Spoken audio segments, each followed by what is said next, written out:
Please give thanks to our hosts at Cortland for hosting CIT again.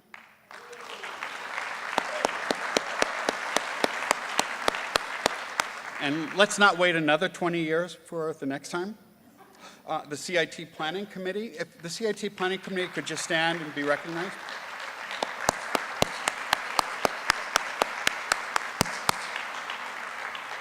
The local support team who've done a phenomenal job here so far.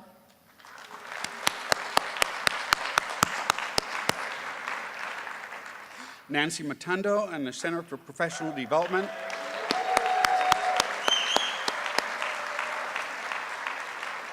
And let's also recognize the Fact2 campus representatives. If you could stand.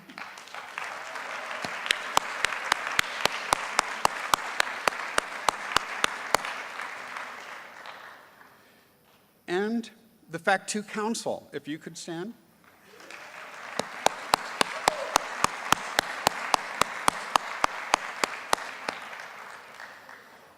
And now we have a few people who are leaving us because we have term limits.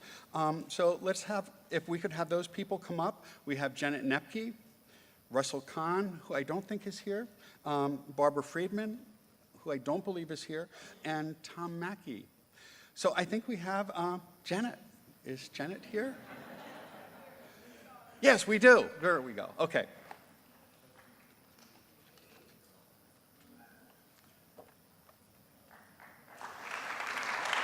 Janet has been a long-time member of the Fact2 Council. She served 2 terms as chair, and she has been the past chair for the last several years. So, thank you.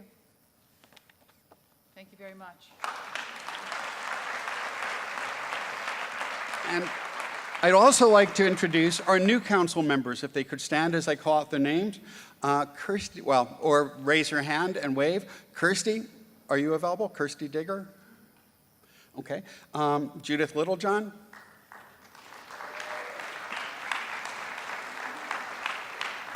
Carlos Jones.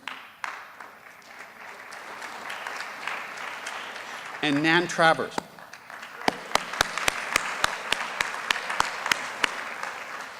And also Jeffrey Ryman, who will be the fact chair as of the end of CIT.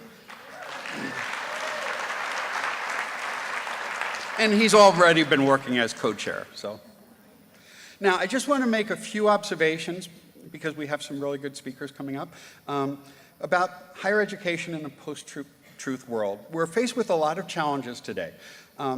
That public perceptions and reality differ quite a bit in ways that are often troubling on many issues, and just some where we have some big differences between what we see in the news and what people seem to believe and actual evidence on immigration and crime. People seem to believe that immigrants cause crime, yet incarceration rates for immigrants are less than half those of domestic residents. Guns work as a crime deterrent, that if people own more guns, they're more likely to prevent crime. Yet those states where we have more guns, we have a lot more crime. And we also see, there could be some reverse causality issues there, but we also see little kids being killed by guns. And it's probably not that people are buying guns to protect themselves from little kids. Climate change is an issue, I think, that we're all aware of the debates on, and there seems to be remarkably little evidence in much of the public debate. In terms of income and wealth disparity, we believe that the public generally recognizes that income and wealth have become much more unequal, but when you actually ask people to describe what the distribution looks like, they dramatically underestimate the extent to which we have income and wealth inequality in our country. And there's some really powerful consequences of that.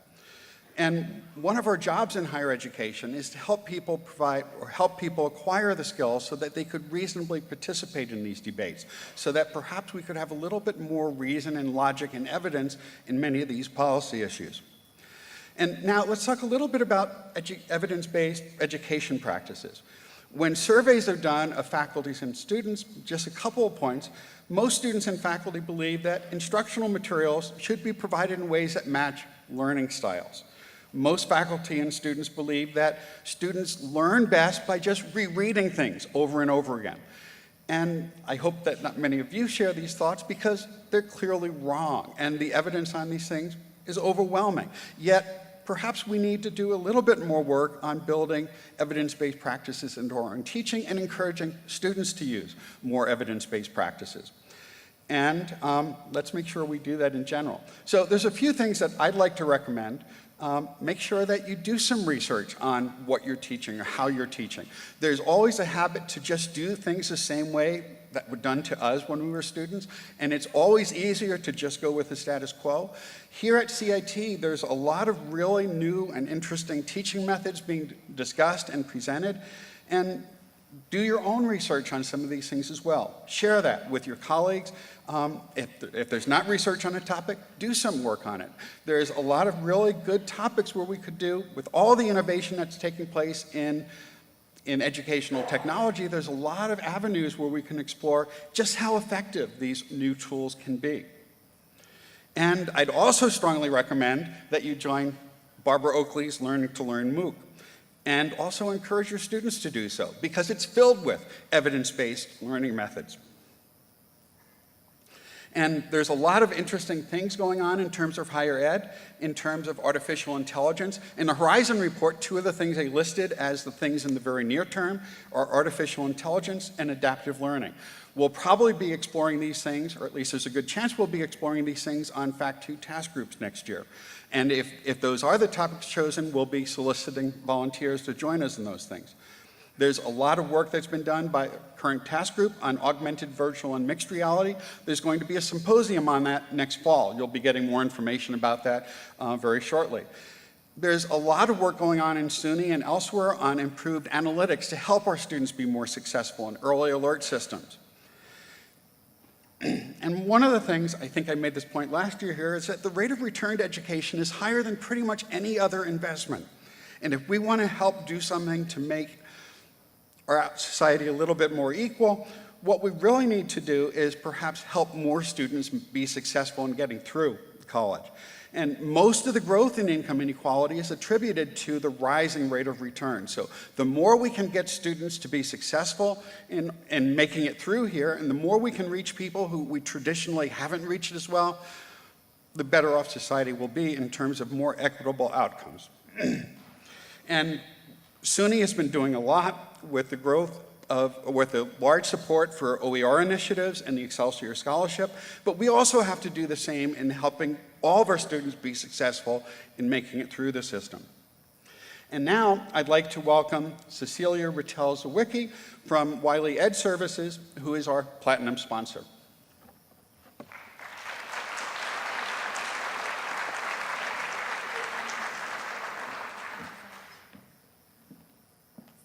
Good morning, everyone. Perfect. So some of you I have met in the room and some of you I have not. A little background on myself. I was actually one of the founders of Ranku, and we started working with the Open SUNY platform about 1.5 years ago. Or actually, I think we're almost up to 2 years now. So many of you have had the opportunity to get leads from the Open SUNY platform.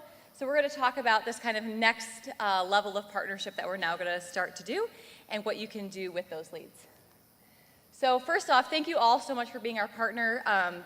You guys are one of the partners we like to talk a lot about because you guys are very diverse and you have a lot of different types of students and a lot of types of schools, and you guys are really doing a great job serving a lot of different communities throughout a very diverse state. So thank you. Just to give a very quick overview of what is Ranku, so you guys are all kind of on the same page of what we're talking about in the roots and then where we're going. There's 3 pieces to the software, right? There's an editing suite, which feeds into the marketplace, and everything that's happening in the marketplace, because it's structured, then feeds the analytics dashboard. So your enrollment people, your recruitment people, admissions people are probably the ones that have interacted with this the most. But both Kim Scalzo, Megan is in here somewhere, Carrie, all of those people we have worked very closely with in these pieces, and so we'd also like to give a very special thank you to them. This is the place that you guys have probably seen. This is the only piece of the software that is consumer-facing or student-facing, and this is where all of your leads that we're getting are generated from. So we talk about the leads, kind of what are we talking about? And so when we look at the number of leads that you guys have gotten since August 2016, we're talking about a really big number, right? So almost 39,000 students have completed a request for information form. and have been sent to your schools. So the question kind of in this next generation of our partnership is what's next? So of those 39,000 students, how many of them have completed an application? How many of them have enrolled? How many of them have been reached out to since they came to your campus? And that's really what we are now focused on looking at. When you look at the breakdown of those leads and what degree levels they're going to, it's very clear that it's very equally distributed amongst, masters, bachelors, associates. So they're definitely coming to all of your campuses, but it's really about that process of, okay, we've gotten the lead, we've found the student, that student has raised their hand and said, I'm interested in your program. The question is now, what's happening to them? And we know with as many schools as are part of the SUNY system, those processes are different at all of the different campuses, but with the system's help and support, there's a lot of opportunities and access for you guys to actually do that next level. So in September of 2016, Renku was actually acquired by Wiley Ed Services, which is where you kind of have the combination of the two offerings and where you have the kind of marriage of the two.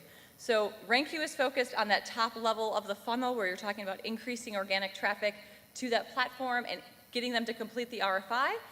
And then Wiley Ed Services was an acquisition of John Wiley & Sons about 5.5 years ago of a company called Deltek. Deltek, their bread and butter, they're kind of long-term, they've always been in the services business, so they can help with everything from recruiting and marketing, market research, kind of the wide variety of all those types of services that you are interested in. And a month ago now, a contract was finalized between Wiley Ed Services, Renku, and the SUNY system that would allow you guys to have access to some of those services through a fund of money that's available to the open or the SUNY Plus schools. So not all of you are SUNY Plus schools. If you're not, you can still obviously use the services. It just wouldn't be coming from the system's bank of money. But for those schools that are part of the SUNY Plus offerings, there is money available now for you guys to continue down that recruiting and marketing and enrollment services for those students. So what this means for you is we are continuing, so we are now averaging about just over 1,900 leads monthly. Even if you divide that by 42, 64, depending on how you want to count the number of schools we're sending those to, that's still a lot of students that are raising their hand and saying, we are still really interested in that, in the programs that you guys are offering. So that is one way to leverage and enhance the investment that the system has already made to really get you guys to get those students into your schools and into your programs. And when you think about the recruiting funnel, right, this is to try to kind of clarify where we are. On the top part here, this is really where the Renku software sits. So we're talking about increasing organic traffic, converting them into requesting that request for information form, and this is where you've got the Renku software and the Open SUNY platform. Once they leave this orange rectangle and they drop down into services, you guys can keep all your processes in place, but you might not have the bandwidth. You might not have the expertise on your campus. You might need help just with the sheer number of students that you have coming through your door, and that's where you can then look at all these lists of different services, and you can bundle them together in bits and pieces. You don't have to do everything. You can literally say, we just need these 2 things, we just need this 1 thing, and because it's going to help with recruiting and marketing, and I'm a SUNY Plus school, the system will help you guys get those funds. So the whole idea is to leverage the leads that you are now generating, add enrollment services, so you're actually getting those applications and people enrolling in courses to get those more applications and enrollments. This is the list of services. I'm obviously not going to go through all of these right now, but you have a lot of different ways to go. So even if you say we're really good at these 3 parts of it when they first come in, but you know what? We know that we have a large number of students sitting in that 39,000 students that have come through in the last 20 months that we haven't reached out to, but we want to go back and reach out to those students. We have those services available to you guys. And so we really want to make sure that we're really capitalizing on the investment that the system has made. So come meet us. Like I said, I'm Cecilia Rattel. So Wiki, Jean Murray, and Owen Burrett. Do you guys want to stand up maybe so everyone can see you guys? They will also be here, and we have a session this afternoon at 2:30 in Sperry 309 that we're going to be going through in depth some of those services, around what is available to you today, what are things we could get done for you quickly, what are the problems or issues that you guys are having that we can help solve for you, and we really want to make sure that we are getting to all of those pieces. We'll also be at the Technology Showcase tonight, so stop by our booth, and if you have, I don't know if we're taking questions right now, or no. So that is us, and we are excited to be working with you guys, and we really want to make sure that you guys are getting the full value of what the Rinku software has provided you and the system. So thank you all, and hope you continue to have a great day.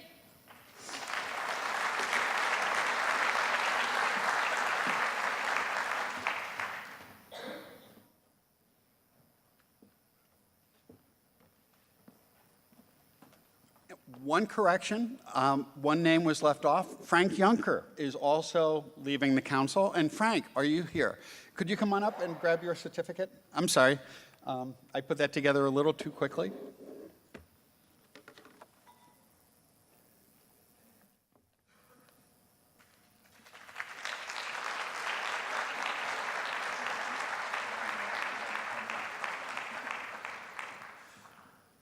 And I also should note that while Janet's term on the council had expired, she's also rejoining the council in her role in working with the FACT2 Award. So she still will be working with us and continuing her role with the council. Now, Dr. Barbara Oakley is a professor of engineering and New York Times best-selling author who has created the world's largest massive online open course, or MOOC. Her research focuses on the complex relationship between neuroscience and social behavior. We're really thrilled to welcome Barbara to our conference.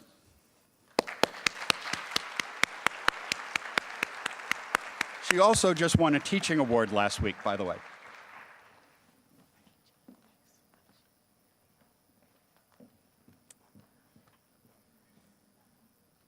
Oh, that's my husband. He's just hanging around in Antarctica there. Okay, so let's see. We should have the presentation up. And let's try again here. There we go. I'm so happy to be here. And I have to say what it's like for me. This is going to feel pretty familiar to you. This is what it's like for me in February going to work. So that's me at my day job.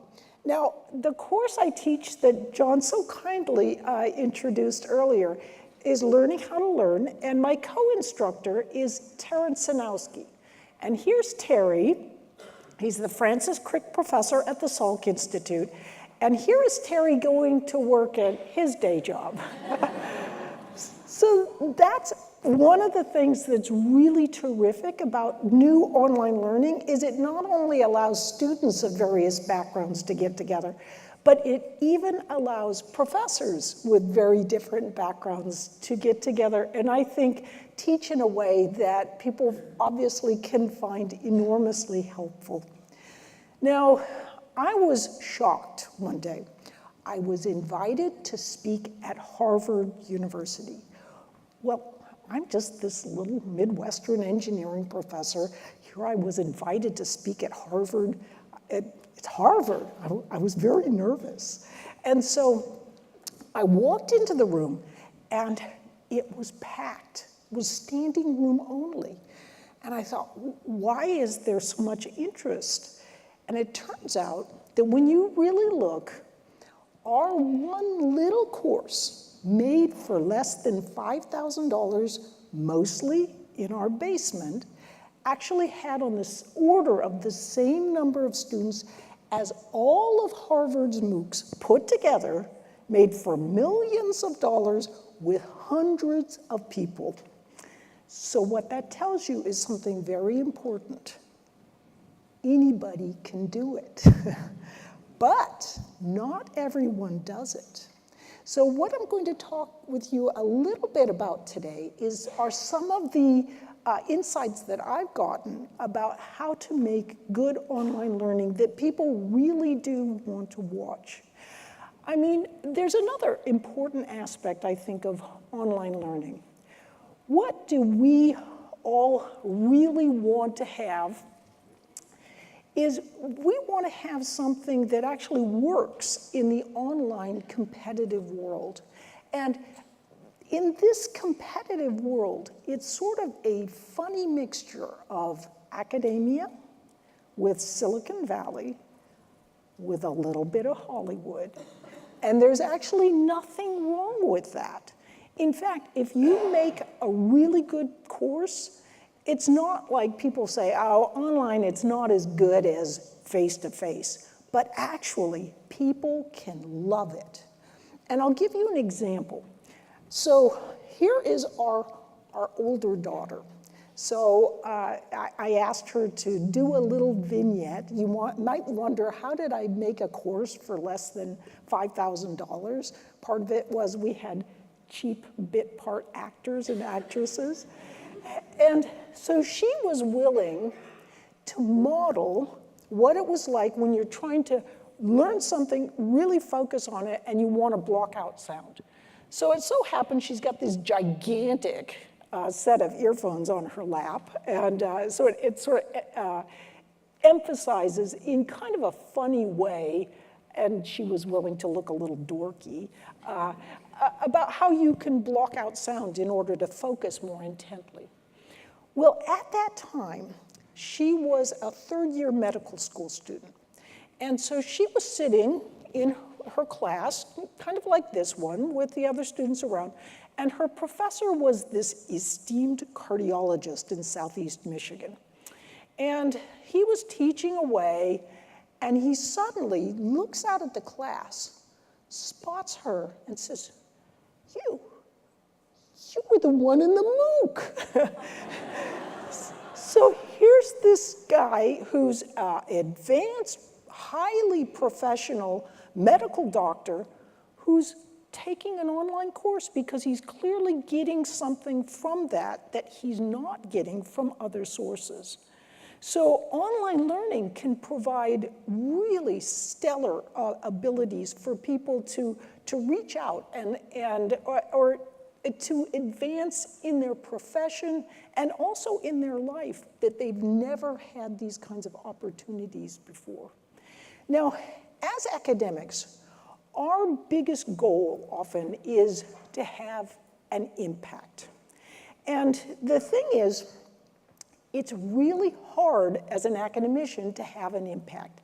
I mean, you just have very little ability to reach out to the public. You can reach your class, but each class is maybe 50, maybe you have a large class of 800, but it's not like reaching out to the public at large.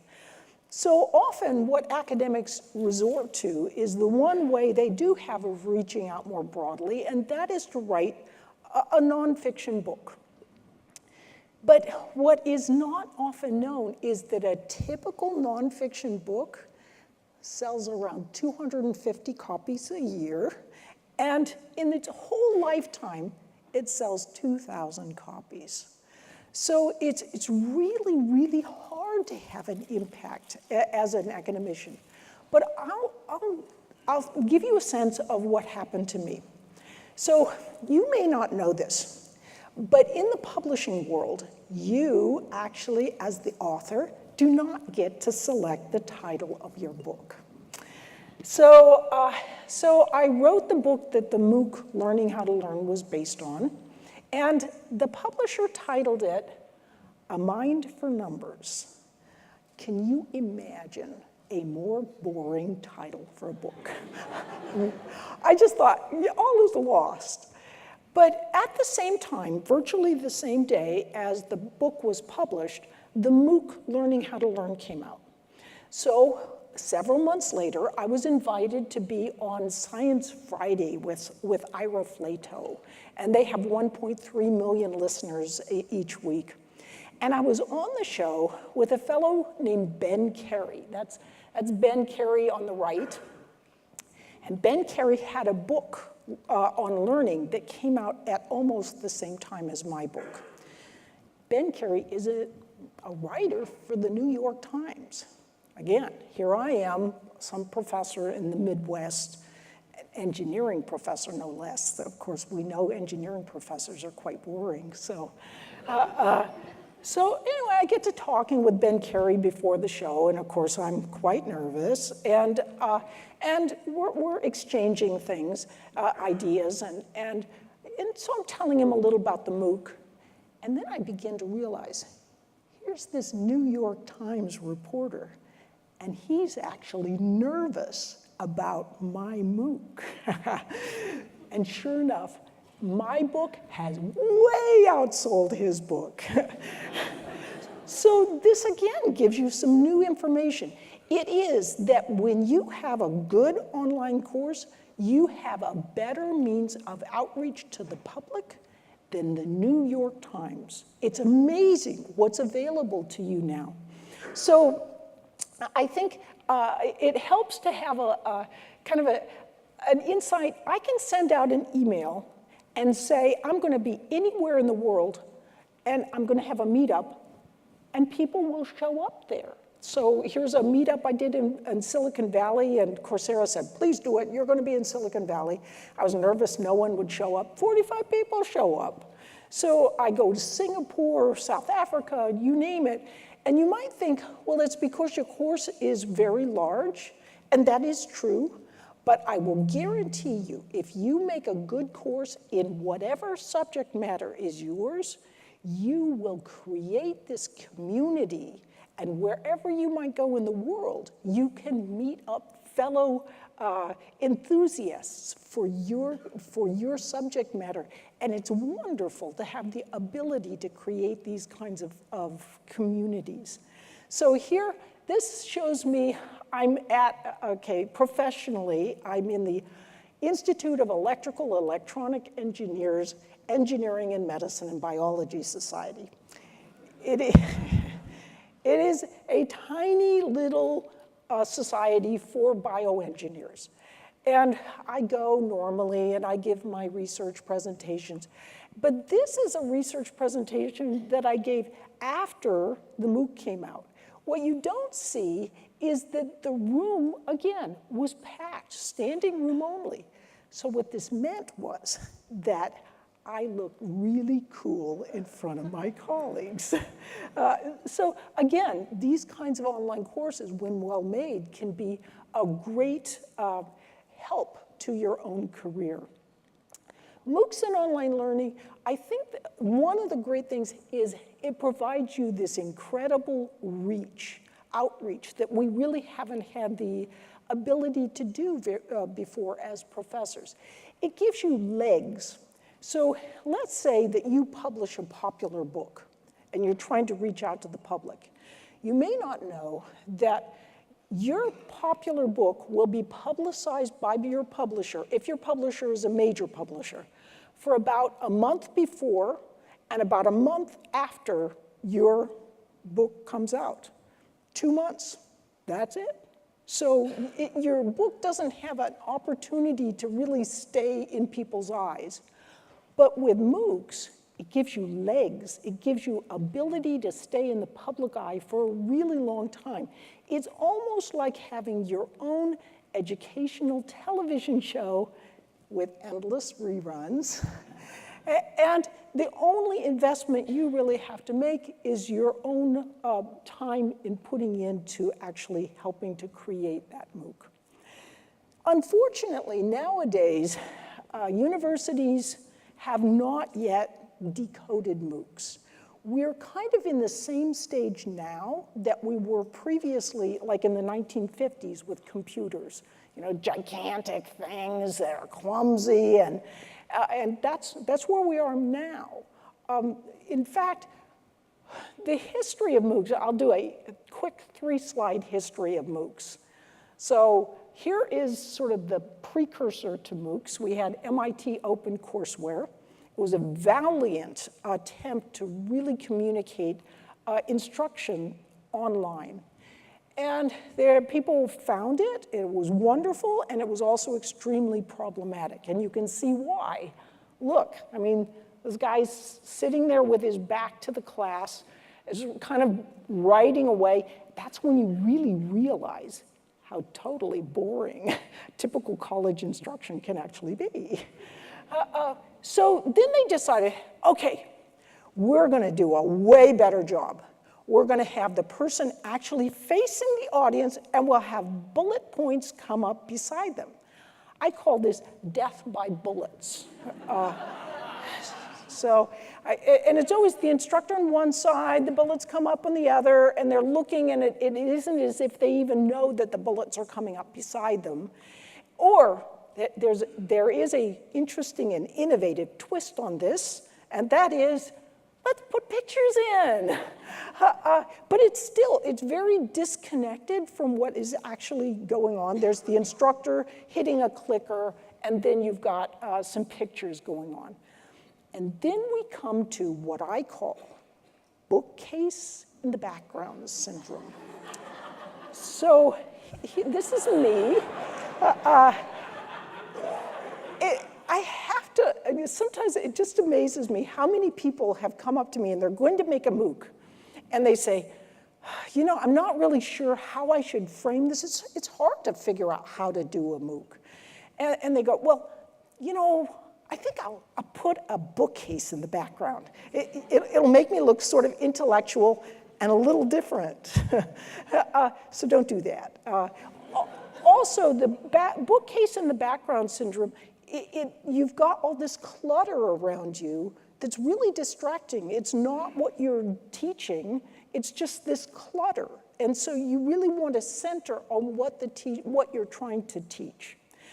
The problem, I think, in a lot of online learning is that we have become used to caged students. So, in other words, students got to get that degree. They got to be in your classroom. If you're a terrible teacher, too bad. You've got tenure. You got to take it, right? And we're also used to teaching 18 to 24-year-olds. And we even have the mentality that, well, MOOCs are kind of like textbooks. People have to take them, and so whatever we give them is good enough. But it's actually not true at all in this new competitive online world, where we have what I call free-range learners. So you've got an audience of it's not these 18 to 24-year-olds, it's 18 to 85-year-olds. And the reality is there's an enormous pool of people who are fascinated, who want to learn, who we've never been able to reach before, who we can now reach. So I'll give you just a couple little examples. So this is me on the far left. These individuals have IQs of 70 and below. And previously, they were always just incarcerated in kind of a warehouse facility. The best they could ever hope for was to fold napkins. But these individuals, they took the MOOC, Learning How to Learn, deconstructed it into smaller bits that they could teach. And now these individuals, after having taken Learning How to Learn, they, instead of thinking of themselves as kind of stupid, intellectually disadvantaged, they think of themselves as learners. They can tell you a lot of the key points that I'm going to talk about today, focused and diffused, Pomodoro, and so forth. And they are attending college. So it's not just, so whatever the subject matter that you might be teaching, you will find if you make something really well, there'll be these pools of audience who you've never been able to reach before. So, and you never even anticipated that you could reach these individuals. So Learning How to Learn is used in Darfur refugee camp, the world's largest refugee camp. It's used in jails and so forth. I never imagined that this course would ever be helpful for individuals in these kinds of far reaches from my perspective of society. Now, I think a real challenge for us is, well, you all know what a cemetery is. And the thing is, the biggest challenge, I think, is that moving a university is kind of like moving a cemetery. And why is that? Because you can't expect any help from the inhabitants.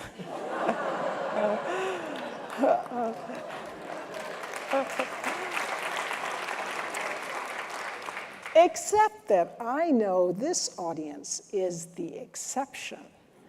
So it's people like you who are looking in an innovative way who can help overcome that unfortunate but natural institutional inertia. So looking in fresh ways at your online learning and creation of that, it will reap enormous benefits for both your students and for yourself. So I should switch gears here, though, and I should probably give you a little bit of insight into my own background. As it turns out, I grew up moving all over the United States. So by the time I hit 10th grade, I lived in 10 different places. Now, this isn't bad except for one thing. Math is extremely sequential. So if you fall off the math bandwagon anywhere along the way, somebody was ahead of you, it can be very, very difficult to get back on track. And so when I was moving from Lubbock, Texas here to Chelmsford, Massachusetts, all of a sudden, they were way far ahead of me in the multiplication tables. So you might think, oh, well, she's really smart. She should have figured it out. No, I didn't. I didn't like math. I wasn't good at math. And so I just said, I can't do it, and I don't like it, and I don't want to do it, so I didn't do it, and I flunked my way through elementary, middle, and high school math and science, which is kind of ironic, seeing as how I'm speaking with you here today as a professor of engineering. And I am the real deal. I publish in good journals and so forth, and I love my profession. But one day, one of my students found out about my sordid past as a math flunky, and he asked me, he said, how'd you do it? How'd you change your brain? And I thought about it. I mean, here I was, this little kid, and I like to show this picture because it is the last cute picture of me. But I loved animals, and I loved knitting, I loved weaving, I loved all these kinds of things. And I didn't know what I would be when I grew up, but I knew it would have nothing to do with technology because I couldn't do math or science or that kind of thing. And I grew up in a resolutely monolingual household, and you can guess what language we spoke. And I was always fascinated by the idea of learning another language. And I thought, wouldn't it be so wonderful if I could learn another language?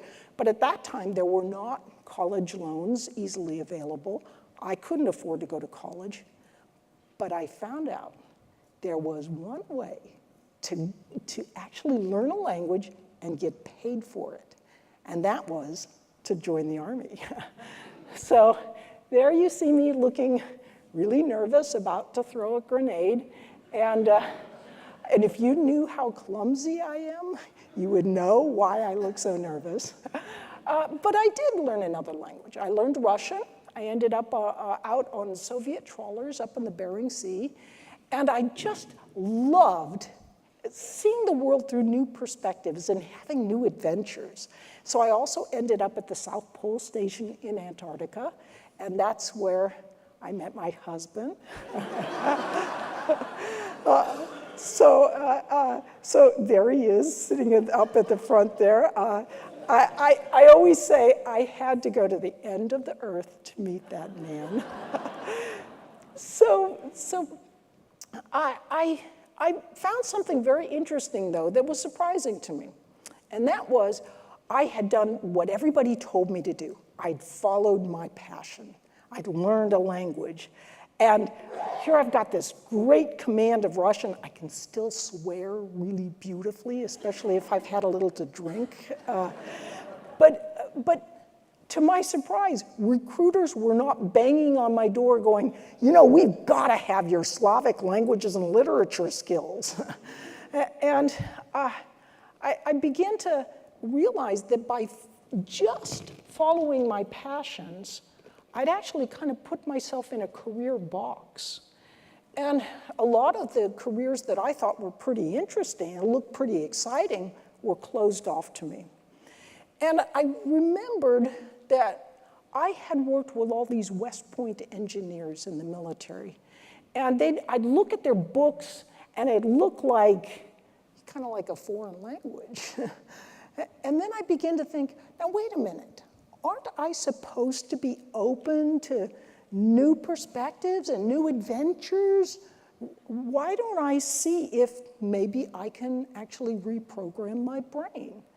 And so at age 26, got out of the military, and I re-enrolled at the university and started with remedial high school algebra and began slowly working my way upwards. And it was not easy. But if I'd known then what I know now, I could have made it much easier on myself. Years later, when that student asked the question, how did you change your brain? I thought, you know, I think I wrote him a quick little email. And then I thought about it. I thought, you know, I should write a book about this. There's a lot of interesting information coming out from neuroscience about how we change, and a lot of terrific information from cognitive psychology. And so I wrote a book, and I wrote the manuscript for the book that became A Mind for Numbers. And as I wrote it, I realized, has anybody ever heard of this website called ratemyprofessors.com? So there's actually a way. You can go to ratemyprofessors.com, and you can download the top, well, this is what I did. I downloaded the top 200 to 300 professors who were highest ranked while teaching large classes. And many of these individuals they're really sterling research professors as well. So I wrote to these individuals and said, I got their emails, would you take a look at my manuscript? We're talking thousands of professors here. And shocking percentages of the professors said, yes, I'll take a look. And so I got all this wonderful feedback on the manuscript. But one thing kind of surprised me. The professors had this kind of like a shared secret handshake. A lot of them used the same technique, but they didn't like to, they're like, I use this one technique, but I don't tell other professors I do it because they give me a bad time. And that technique was the use of metaphor and analogy. And they didn't like to tell other professors they did it because the other professors would say, you're just dumbing down the material by using a metaphor. But we now know through neural reuse theory that if you use a metaphor as a starting point, a bridge to the new information you are trying to teach about, it provides a nice neural pattern that allows people to much more quickly grasp the key ideas that you're trying to convey. So neuroscience itself is saying metaphor is a really valuable technique for learning. For example, if you're trying to teach the idea of electrical current flow and you start with the idea of water and the flow of water, it will move students along much more quickly. Now, does it break down at a quantum level? Absolutely. Every metaphor breaks down eventually.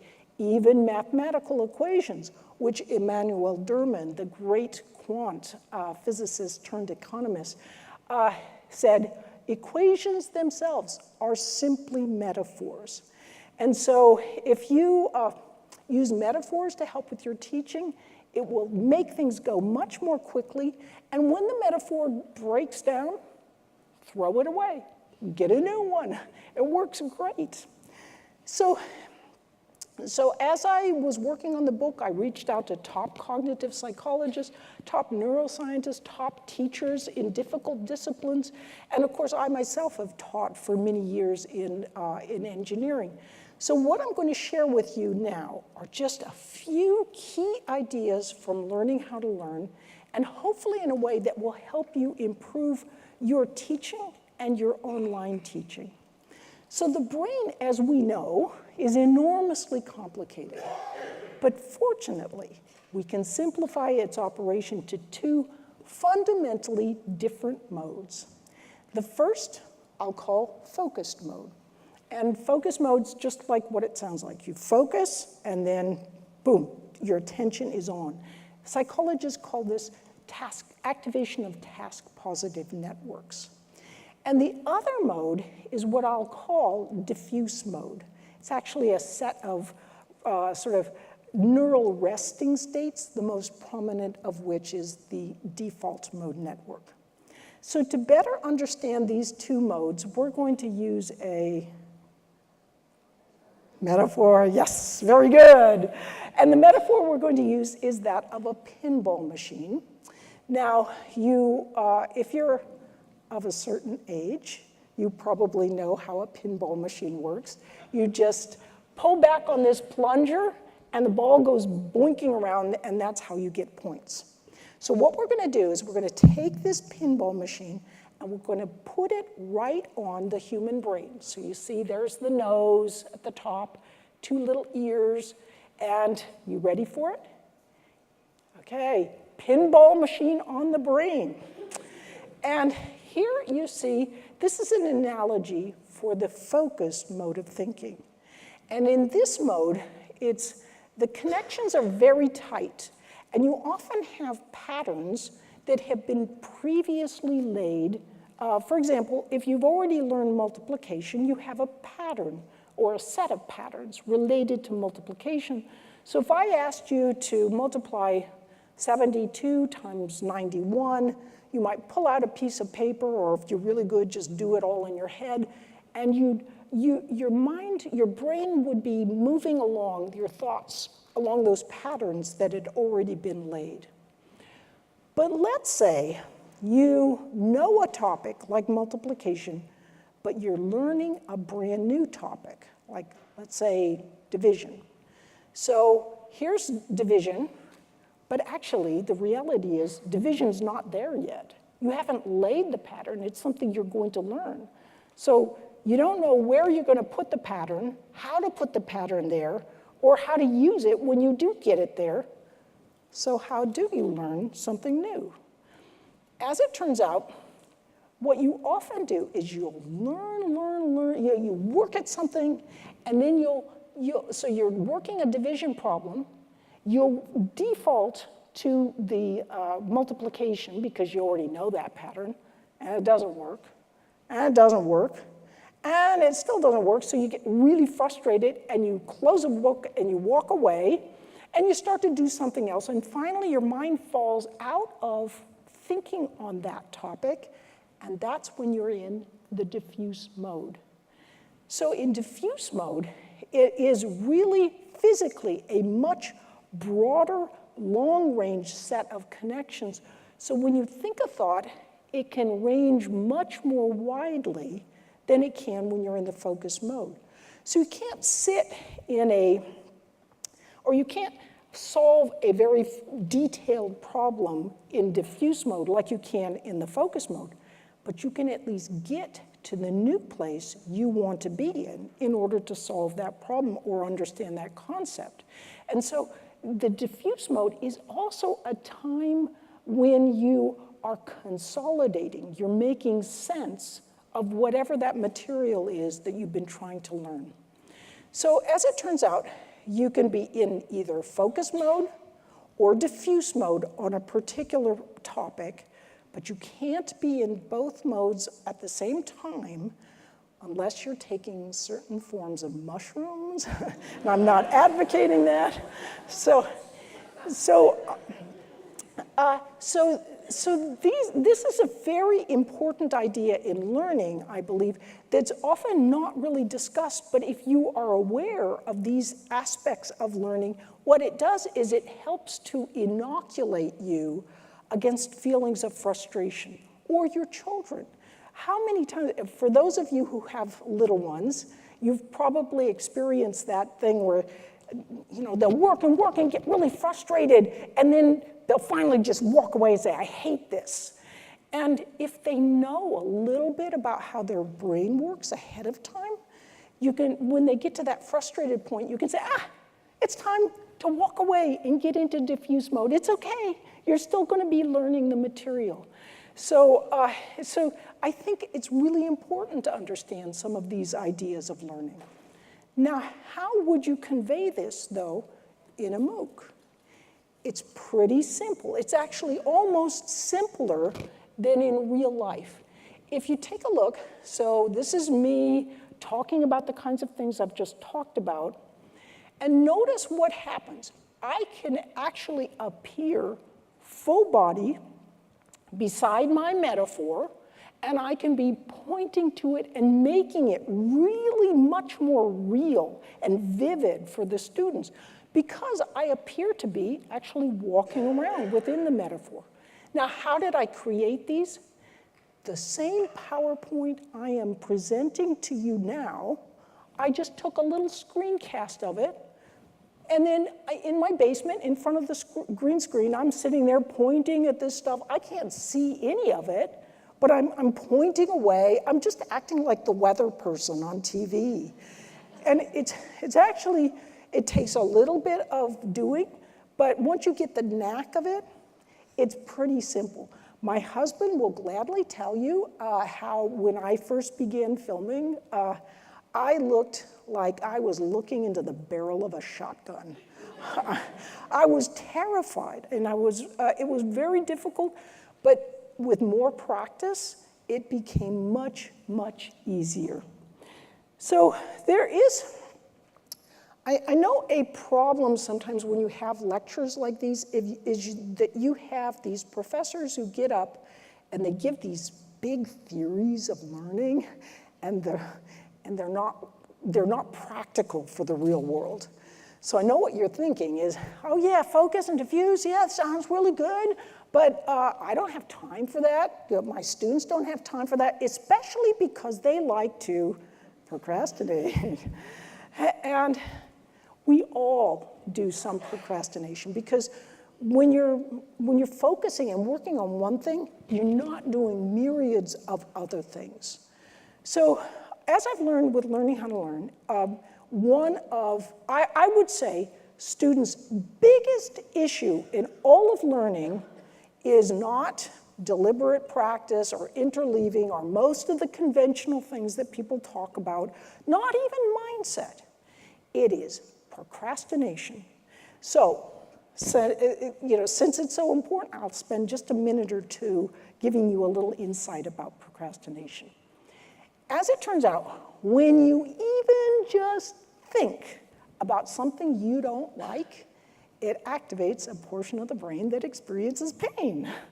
So the brain, naturally enough, seeks to stop that negative stimulation. So here's what it does. Procrastination is just a habit, like any habit. It can be good or bad.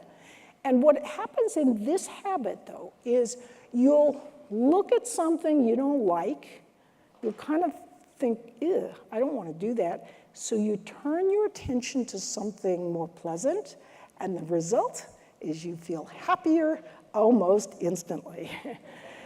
Now, if you can do this once, you do it twice, no big deal. You do it very often, and it is procrastination. It can have severe long-term consequences on your life or your students' lives. Students can even think that they have no ability to be successful in whatever that subject matter is, when they actually have great ability to be successful. It's just that they procrastinated until the last second, and few people can be successful under those circumstances.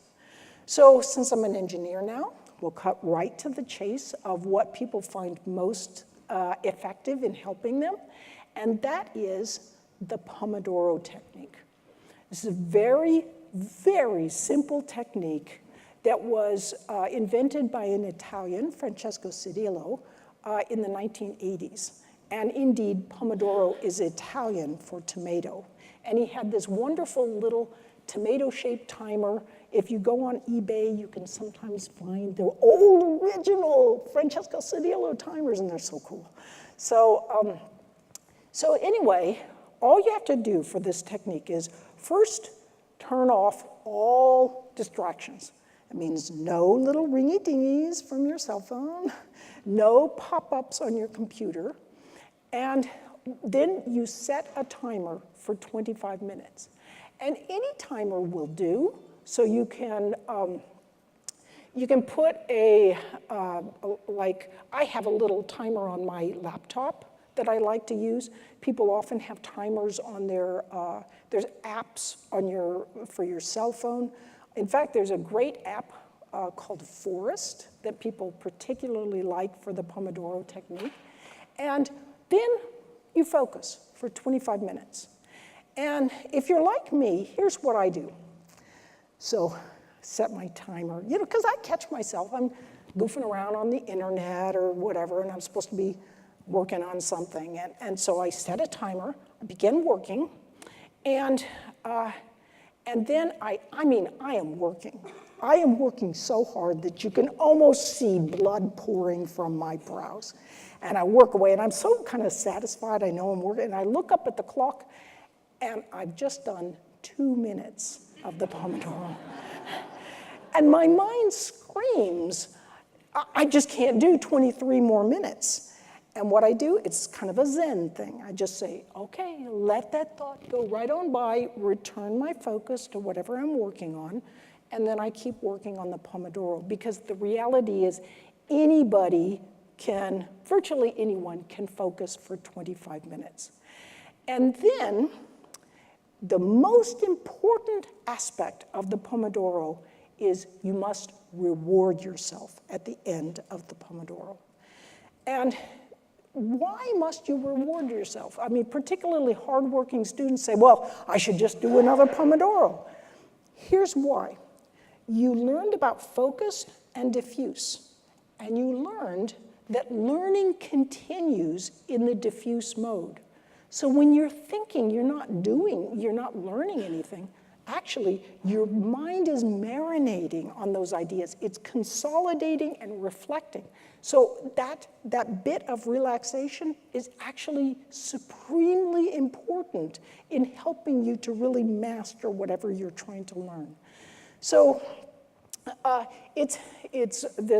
there's another reason that you want to do this reward. Remember Pavlov and his dogs? So what Pavlov did is he had his dogs and he trained them. They heard the little bell, and then a little while later, they'd get a reward. They'd get some food. And so in the meantime, the dogs would get all happy. They'd be wagging around, going around. And what he was really doing was training them to enjoy that period in between. They were happy. They were anticipating. It's that anticipation that can be almost as pleasant as actually receiving the reward. So by rewarding yourself and knowing you're going to get that reward, you are actually helping your brain to enjoy the process of focusing even more. Now, do I go on longer than 25 minutes sometimes if the spirit moves me and I'm excited about what I'm doing? Sure, I will. But at the end, I will always reward myself. And about the only little tidbit I have is don't focus on finishing a task.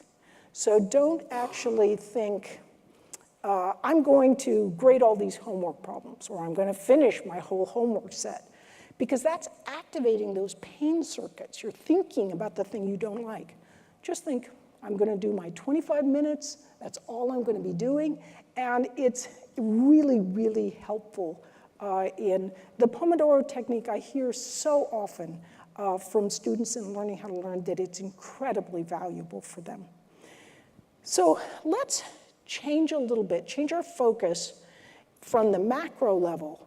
We're going to go down and down deep into the micro level, and let's look at neurons and what's happening with learning.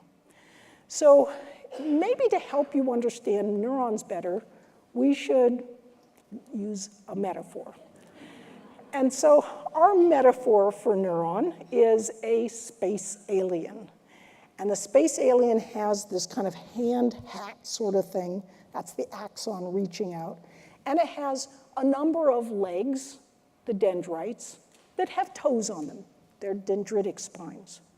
And what happens when you are learning something is, in essence, those, those neurons they're kind of reaching out and they're talking to one another.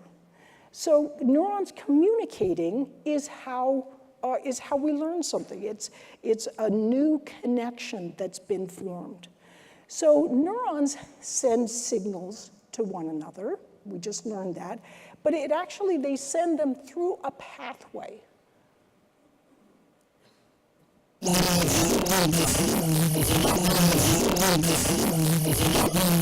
So it's connecting the axon of one, connects into a dendritic spine of the next neuron.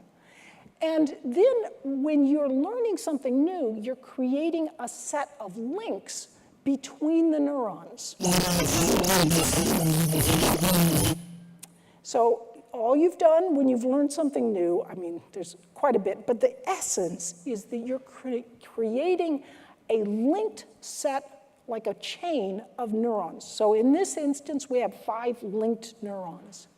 You might call that chain a chunk. That's what it's conventionally referred to in the neuroscientific literature. So, of course, we do know it is really a lot more complicated. I'll just give a little bit of a sense of that. We have our neurotransmitters going across and so forth. But for our purposes, just thinking that there's a signal going along, we can think of it as an electrical signal. That is good enough to kind of halfway or 3/4 of the way get us there. So connections, as it turns out, strengthen when you practice. So you can see that dendritic spine and the bouton both have increased in size. And then what this really means is when you grasp an idea, you've created sort of this chain that gets bigger and stronger the more you practice with it. So since metaphors you can use many different metaphors, another one that you can use is that you've got sort of a mouse path, and mice travel along it, but the more you practice, the thicker those mouse paths get, and the more quickly you can move your thoughts along that mouse path. So if you don't practice with what you're learning, it's almost like you've got this synaptic janitor comes along, sweeps off those dendritic spines, and this is why students sometimes will come into your class and they'll learn something, but they won't review their notes for a couple of weeks until just before the test, and they look at it and they go, I don't know what you were talking about, even though they had a little sense of what you were talking about when you were explaining things in class. I had a student once come up to me, shows me his test, so I'm teaching statistics and probability. He'd done terribly, all this red line, and he says, I don't understand how I could have flunked this test. I understood it when you said it in class. We have gone so overboard with telling students, you just need to understand it. That's the golden key, and that's all you need to do. And they don't practice, they don't repeat, they don't really get those neural connections that is what lies behind true learning. So active learning with sleep, this is what's really going on. You learn during the day, and a little dendritic spine will kind of begin to emerge from the dendrite. It begins to emerge, but when you go to sleep at night, that's when they really pop out. And they practice. So this is what's going on when you are actually learning. And this is an important part of why sleep is so important, because those dendritic spines are just little bitty things that are just barely poking out when you're starting to learn something. But they get really big at night. So students who ignore that aspect of learning, oh yeah, I can go without sleep, they're actually crippling their ability to learn effectively. So this is a real image from Guanyang at NYU Langone of a living neuron before learning and before sleep. And this is the exact same neuron after learning and after sleep. So if you look at wherever these blue triangles are, this is where new dendritic spines have emerged. So these spines pop out while you're sleeping.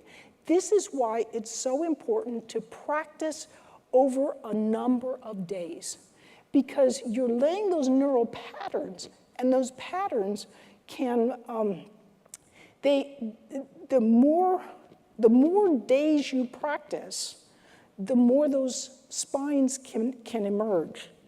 And so you can only grow so many connections during a day or during a night. And if you just do a little bit of learning, like 1 hour of learning each day over 10 days, you will learn far more than if you, for example, cram over 10 days of learning. So when you just cram, it's like your little dendritic spines kind of can be more easily sucked away by metabolic vampires. You don't have a good pattern. Metaphorically speaking, it's like a brick wall. You can get a far sounder structure if you lay the bricks over a number of days than if you lay everything at once. Poor structure for learning. So this brings me to an odd little aside involving Julius Yigo. Julius won the world's championship for javelin throwing, and do you know how he learned it? He was from Kenya, no javelin throwing teachers there. He learned it all online, so he watched someone who knew what they were doing, started to pop out those little dendritic spines of his learning, went out, practiced throwing, got those dendritic spines to emerge further, especially as he was sleeping, and also as he was exercising. Exercise, as it turns out, releases a substance called brain-derived neurotrophic factor, BDNF. I'm going to show you just a little of the magic of exercise. Here's a neuron before, without the application of BDNF, which arises from exercise. Here's one after the application of BDNF. Look, those dendritic spines pop out. This is why exercise is such a powerful, powerful help for learning and for memory. So I'd like to just quickly go over a couple little ideas related to that idea of chunking, creating a set of neural chains. We know that memory, when it comes to memory, for our purposes, we'll have two types of memory. We've got working memory, which is short-term memory. We used to think that we had 7 sort of slots we could hold in working memory, of things we could hold in working memory. And now we think it's probably more like 4. So you can hold 4 items in your working memory, and give or take. And the thing is, when you're focusing on something, it's a little bit like an octopus of attention that can reach down through those slots of working memory and make connections to long-term memory. So how do you get, though, something from working memory into long-term memory? And this is where practice helps to develop those neural patterns, those chunks. The more you practice, the deeper and richer those neural patterns become. And so I think this brings me to sort of the culmination of this discussion of chunking, which I think is the most important aspect of what we're covering here today. When you are trying to assimilate raw information, your working memory is going a little crazy. We can actually image that So we can see the prefrontal cortex is going nuts as you're trying to figure something new out that's difficult. But once you get it figured out, it's sort of chunked in some sense. In other words, you've created this little set of neurons that are connected with one another. And so the more you learn something, if you learn, let's say, one guitar chord, you've got one set of neurons. As you learn a song, you've got a bigger connection. And your working memory is, let's say it's empty. But as soon as you pull that concept to mind, it fills one slot of your working memory, and if you know it well, the other 3 slots are free. So this is why sometimes students will say, I suffer from test anxiety. And some students really do. They know the material well, they suffer from test anxiety, and they can't perform as well. But many students who say they suffer from test anxiety are actually still in this mode. They haven't really studied effectively. And in fact, I know this because over years I've had students on teams, and the students who come up to me and say, I suffer from test anxiety, almost invariably are said by their teammates to be, he never studies with us, he never does the homework, and so forth. So they sit down to take a test. They're in this mode, they haven't got things chunked, and so it's really, really difficult for them. So this brings me to our younger daughter, Rachel. So, of course, I'm sort of trying to figure out ways to do things in the MOOC. And I needed a video of someone backing up a car really badly.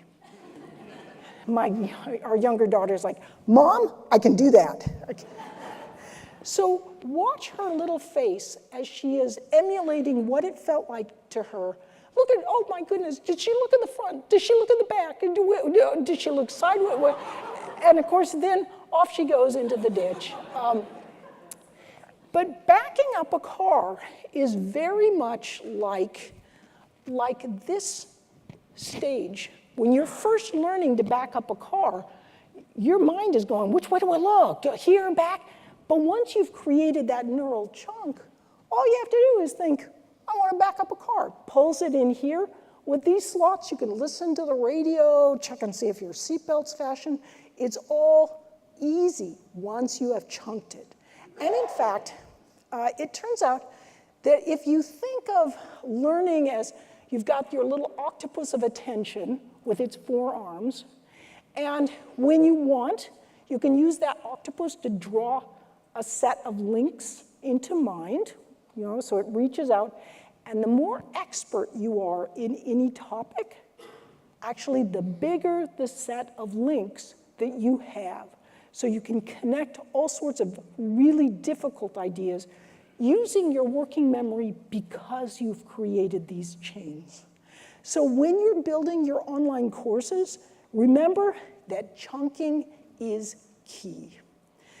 So as we're drawing to a close here, I would just like to say that there is a downside to online learning.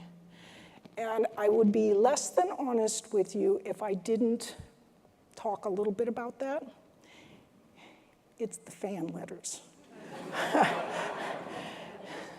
So I would just like to say that we're at the ground floor of a learning revolution. What are you waiting for? Thank you so much.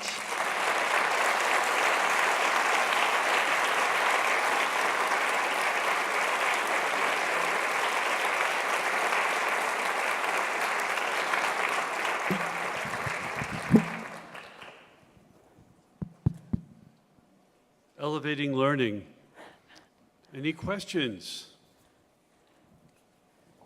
Actually, we have this guy. Throw that at Doug.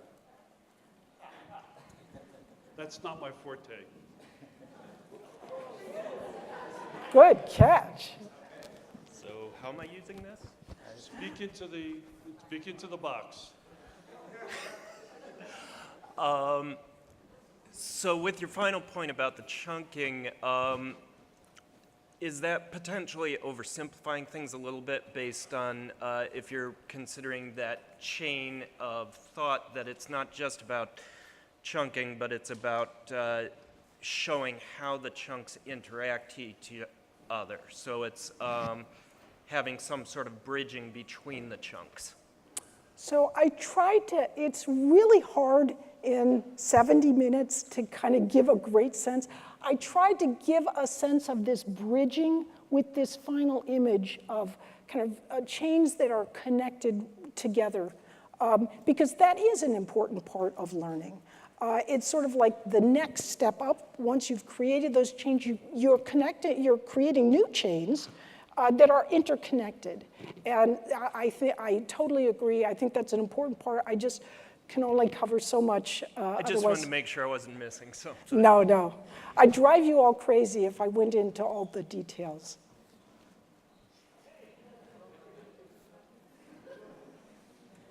Stop.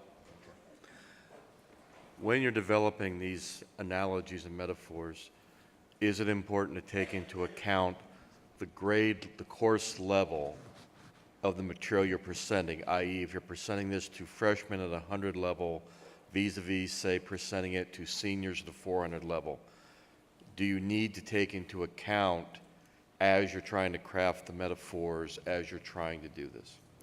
You're bringing up the importance of the art of teaching.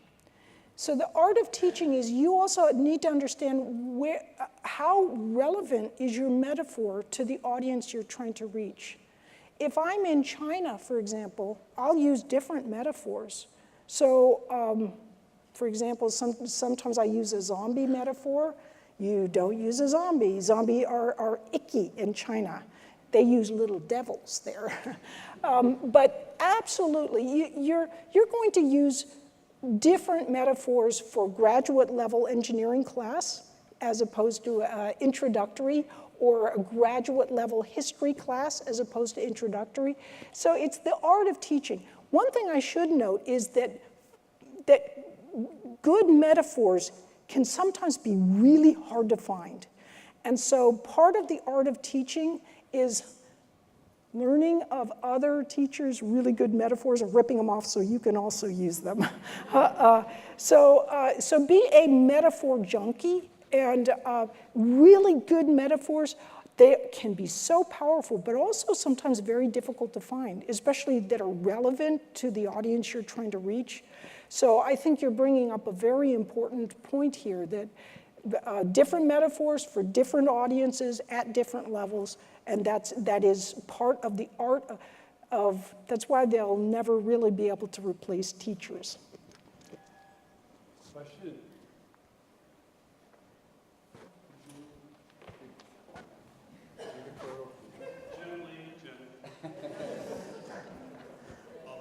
I'm so glad you're not throwing that at me.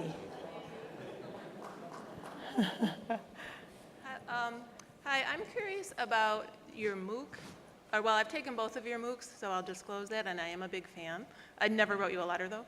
But I'm curious about what level of involvement is ongoing for you. Do you pop into them and look at discussion boards, or do you put the MOOC in the can and you're done? Or, like I'm curious about how much more you have to interact with the students, or, if you have 10,000 students, 20,000 students, what kind of toll is that on you?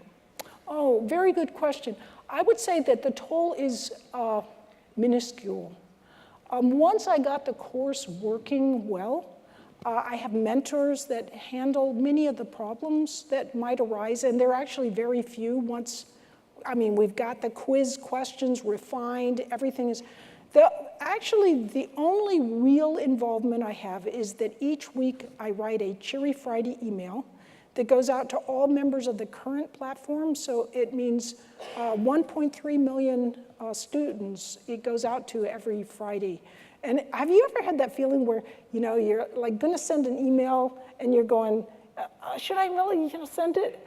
Well, imagine that times 1.3 million. So one time we were we were driving along in Canada, and it was Thursday night. I was kind of tweaking everything a little bit. We hit a road bump. boom, email goes out. Suddenly it's Cheery Thursday email.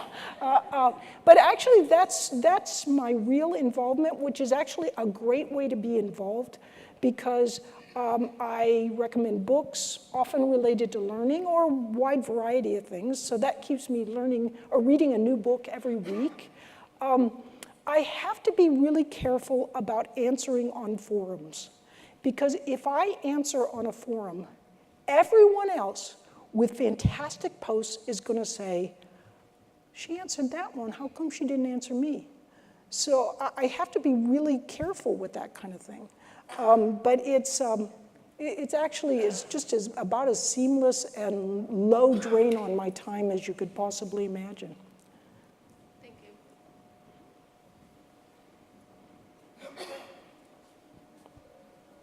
So, I'll take the short route first, and then we'll get to you. Hi, thanks for sharing your story and all this information. It's really fascinating. I wonder so my understanding of your foray into learning sciences was by reflecting on your experience as a learner of math and how you approach that. And so I wonder, so it seems that you did that intuitively first as you were learning math, and now you're an expert in learning sciences. How has that impacted your own understanding of your process? And I'm just curious about that jump between the learner as an intuitive learner and the learner as a strategic learner. Very deep question. So I'd like to begin by just saying I was successful as an adult in learning in math and science because in the interim I learned a language. Language study is such a powerful way to learn how to learn that's why I had all these later successes. So I think something that we often forget is it's almost like we've got the humanities, we've got the sciences, we've got education, and they're all in their separate silos, but they're actually very deeply connected through neuroscience. So as it turns out, some of my previous books, I really delved into learning about neuroscience. For example, one of my books, I just sort of sat for 6 years delving into the research of neuroscience on a particular topic, learned a lot about it. And then later when that student asked that question, it turned out I had a really good background in cognitive psychology and neuroscience because I'd been reading and writing about that myself. And then I found it very helpful.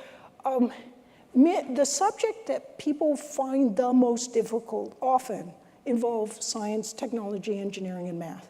That's why we have difficulty retaining students in that discipline. Yet many of the educators they're not trained in advanced levels in those disciplines as a professional.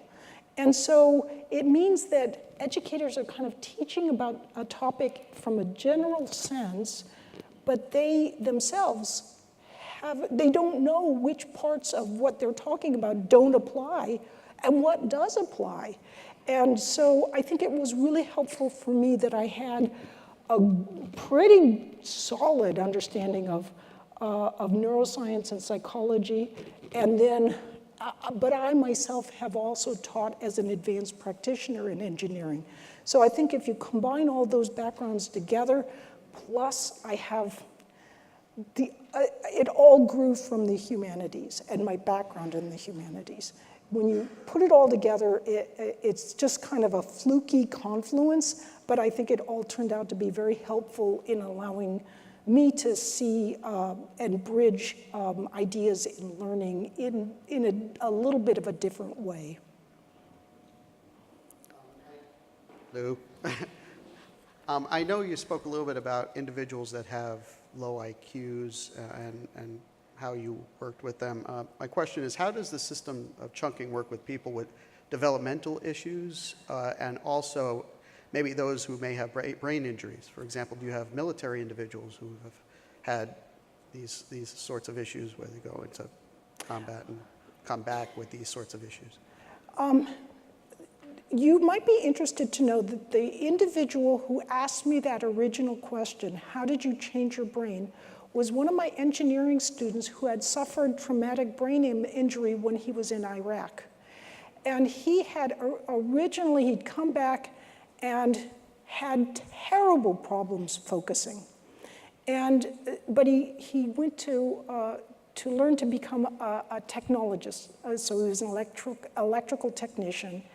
And then he got there and realized that he was kind of dead-ended. So he decided to go back and try to become an engineer. And that's where he asked that question, how did you change your brain? Because he was trying to rewire his brain and actually be able to assimilate these things despite his brain injury. So I asked Terry Sanowski, how does this, is there any evidence that study of math and quantitative subjects could help people overcome traumatic brain injury? And he said there's no real research on this, but evidence points to the fact that yes, it could be very, very helpful. You're trying to knit those circuits together that kind of got torn apart through whatever experience caused the brain injury. As far as different mental illnesses, it's really hard to say generically how does this overall help individuals with various disorders. But I will say that a number of people with ADHD have really taken to this course. I hear a lot from them. There's something about the Pomodoro in particular that they find intensely helpful for them. Also, individuals with depression, there's really good research evidence that learning causes, learning and exercise help cause neurogenesis, so the creation of neurons, new neurons, that help with new learning. I had to take out that part of the presentation. That was really a good part. But but also that neurogenesis helps a lot with depression. So learning provides kind of a trellis for new neurons to stay alive and grow, and that seems to help with depression. So there's evidence that it could be really helpful, but that's kind of what I know on that topic. Want to try one more before we, another question? I have a question. Uh-oh, oh no, Jeffrey, this is going to be difficult. With all the talk about the science and the strategy and the biology of it, what about leveraging your presence? That That's a pretty big part of what we saw today. So I don't want to repeat that question. It's a difficult one. I just was asking, Barb, about the aspect of leveraging your presence. So with all the technology, strategy, biology of it, you still have to deliver the goods, whether you're online or not. And I think that she might be pretty good at it. So I'd like to hear what she has to say. And then we have a brief announcement after. I think the challenge in MOOC making is if you had gone to a traditional school of engineering and said, or a school of education and said, I would like you to make a MOOC on learning how to learn. They would have said, great, I'll make a MOOC on learning how to learn, it'll be for teachers.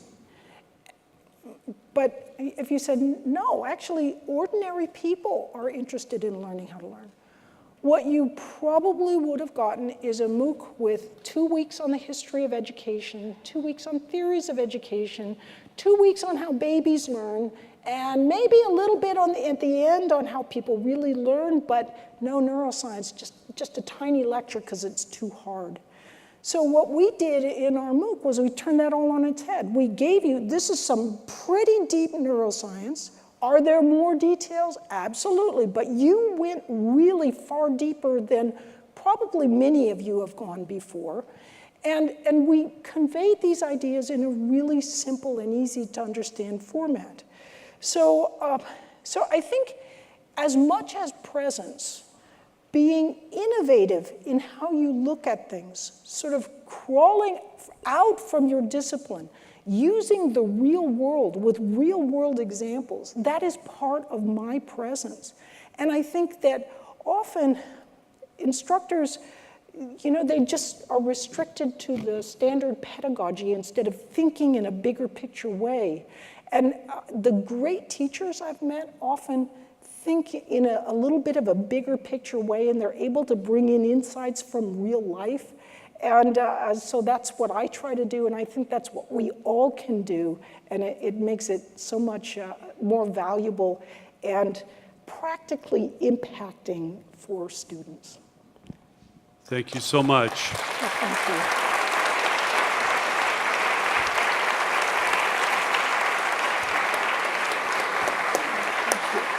So much. A few reminders. One is that we should make sure everyone visit the vendors, pick up the materials, take it back to the people on campus where the information would be useful. Barbara will be near the vendor area tonight and signing books, autographing books, and books are available at the registration area. So if you didn't bring one with you, you can still pick up some copies. And also, if you haven't yet had your photo taken at the CPD booth, stop by and do so. They're doing some free headshots, which you can then use however you like. It'll be emailed to you later. There was an announcement that just went out in the app for everyone who is registered for Barbara's session this afternoon. It is closed. Registration for that filled very quickly. But for those who are there, it's been moved to a Fireplace Commons. Well, the program is correct, but the app was not. So those who were registered just got an announcement that could have popped up as a message. If not, I believe it is corrected, and it is now... The old Fireplace Lounge. Okay. So if you have any questions, ask someone at the desk and so forth.